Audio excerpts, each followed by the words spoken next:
Olá, pessoal, eu sou a professora Aline, professora da disciplina de Biologia, e na aula de hoje nós daremos continuidade aos estudos referentes aos grupos de plantas, dessa vez abordando as plantas que estão incluídas no grupo das angiospermas.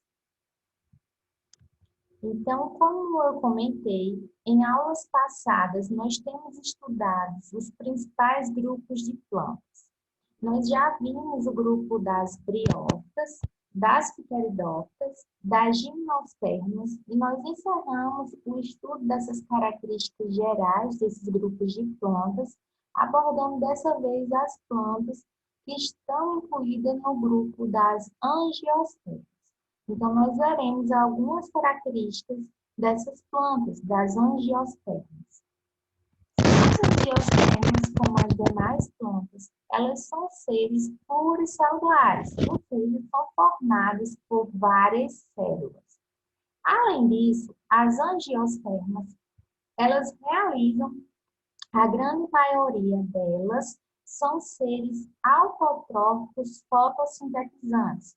Isso significa que elas produzem o seu próprio alimento, são autotróficos, e fotossintetizantes porque produzem esse alimento utilizando o processo de fotossíntese, como está esquematizado na imagem ao lado.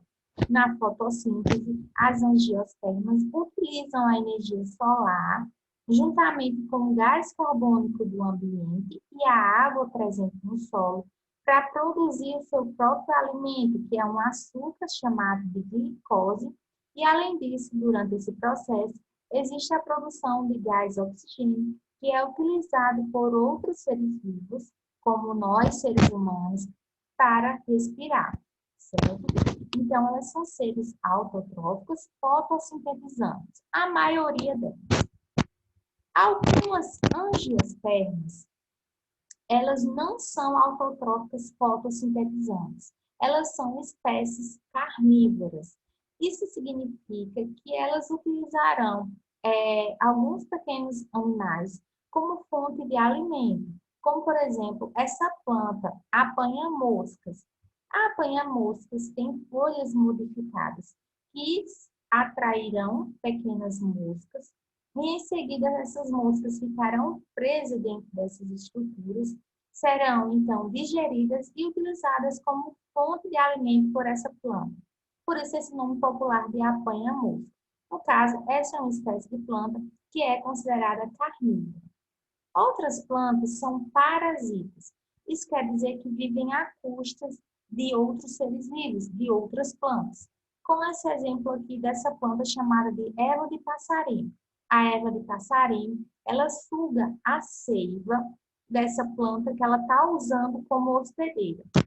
Ela recebe esse nome justamente porque ela é espalhada graças ao auxílio de pássaros que se alimentam das sementes delas e acabam levando essas sementes que germinarão nessas plantas porque serão parasitadas por a erva de passarinho. Então, a erva de passarinho tem sua semente germinada nessa planta e aí em seguida ela utilizará a seiva, vivendo então às custas da planta que ela está parasitando. As angiospermas, elas também são o maior grupo de vegetais do planeta.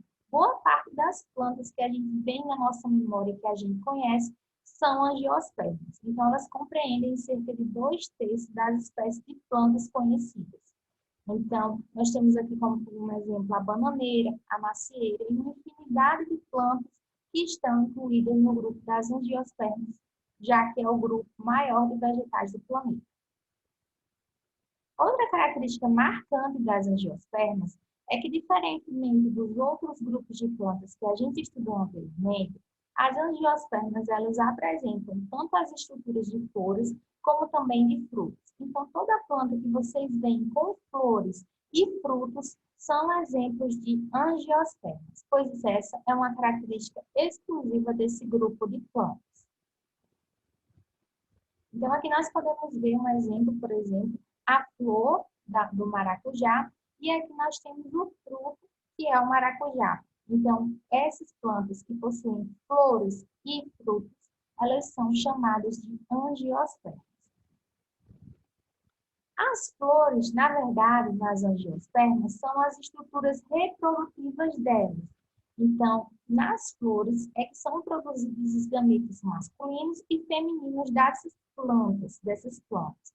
Aqui nós podemos ver o detalhe de uma flor. Essas estruturas que estão aqui, ó, são a estrutura reprodutiva feminina, que está aqui no centro, e a estrutura reprodutiva masculina. Então, as flores são as estruturas reprodutivas das plantas que estão no grupo das angiospermas. Algumas flores terão tanto as estruturas reprodutivas masculinas quanto as femininas. Outras flores já terão apenas a feminina e outras apenas a estrutura reprodutiva masculina, certo? Vale salientar que o gameta masculino das angiospermas está dentro de uma estrutura chamada de grão de pólen. Então, o grão de pólen é a estrutura que contém o gameta masculino. Já o gameta feminino, ele está dentro de uma estrutura que é chamada de óvulo, que fica no ovário dessa planta. Então, o gameta feminino está dentro do óvulo e o gameta masculino encontra-se dentro da estrutura chamada de grão de pólen. Para que uma angiosperma ela se desenvolva, ela se reproduza, é necessário que o grão de pólen que carrega o gameta masculino, ele seja levado até a estrutura feminina da flor. Isso pode acontecer através de um processo chamado de polinização. A polinização é o transporte do grão de pólen até a estrutura feminina. Essa polinização, ela pode acontecer por meio de insetos, como as abelhas. As abelhas, elas conseguem polinizar, ou seja, transportar o grão de pólen, ó, até a estrutura feminina da flor. Como isso acontece? Ela chega em uma florzinha, começa a sugar as estruturas dessa flor e aí ela fica impregnada de grão de pólen. Em seguida, ela vai para outra flor. Ao entrar em contato com a próxima flor, ela deixa cair o grão de pólen, que será utilizado, então, para a reprodução dessas plantas. Outra forma do grão de pólen chegar até a estrutura feminina é através do vento. Então, o vento ele pode carregar esse grão de pólen, que tem o gameta masculino, até a estrutura feminina da planta.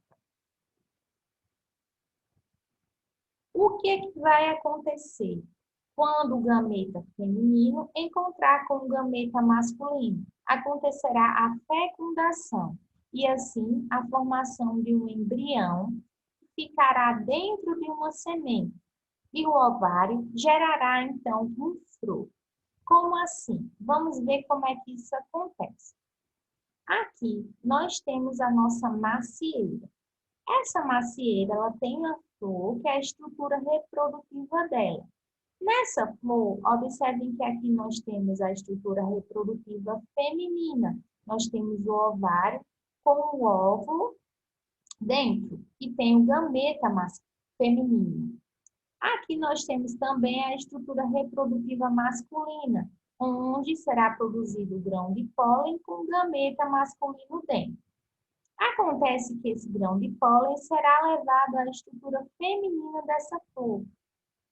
E aí isso será chamado de fertilização, o encontro do grão de pólen do gameta masculino com o gameta feminino. Quando isso acontece, ocorrerá a formação do embrião, ou seja, um embriãozinho que dará origem a uma nova planta. Aquele embrião, ou seja, aquele óvulo que estava lá, que foi fecundado pelo gameta masculino, ele formará, então, a estrutura da semente, onde o embrião ficará guardado. Já a estrutura que era o ovário, após a fecundação, ela vai se desenvolver formando, então, o fruto. Então, aquele ovário se desenvolve formando o fruto, que é a maçã. E o embrião, o óvulo, se desenvolve, gerando, então, a semente daquela maçã. Essa semente, ao germinar no solo, ela poderá se desenvolver, formando então uma nova macieira. Dessa forma, acontece o processo de reprodução das angiospermas. Outra coisa interessante é que boa parte dos frutos das angiospermas são frutos suculentos, isto é, são frutos que são repletos de açúcar e agradáveis de se consumir por muitos animais. Isso faz com que muitos animais consumam esses frutos com suas sementes e acabem indo para outros locais, levando então essas plantas a se dispersarem em outros ambientes. Como assim? Esse tucano, ao se alimentar desse mamão e ingerir as sementes de mamão, ele vai voar para outro local. Nesse novo local, ele poderá então eliminar essas sementes desse mamão através das suas fezes, fazendo então com que as plantas de mamão elas consigam então ser transportadas para serem germinadas em outro local por esse animal que é o tucano. Isso eu chamo de dispersão das sementes. Através disso, uma planta de mamão que está em um local consegue se desenvolver em locais muito longe e distantes e diferentes, graças aos animais que se alimentam dela, dos seus frutos, que são os mamões, e das suas sementes, que darão origem a novas plantas de mamão. Outra forma de fazer a dispersão das sementes, o espalhamento dessas sementes em outros locais, é tendo um fruto como o carrapicho. O carrapicho é um fruto cheio de espinhos, que faz com que esses espinhos possam se prender ao pelos de animais que passam pelo local, ou prender-se à roupa dos seres humanos que passaram por aquele local. Aquele fruto fica preso ao pelo do animal ou à roupa de um ser humano e acaba que quando esse animal, o ser humano, vai para outro local, aquele carrapicho cai nesse outro local e aí aquela semente pode germinar naquele novo local, dando origem a uma nova planta de carrapicho, uma nova carrapicheira.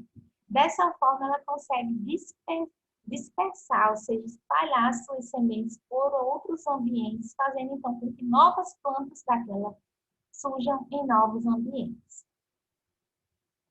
Com isso, eu termino as informações sobre as características das angiospermas. Peço que vocês façam a leitura da informação complementar no plano de estudo que eu enviei. Além disso, respondam a atividade de forma online dentro do prazo que foi estimado, certo? Um grande abraço para vocês.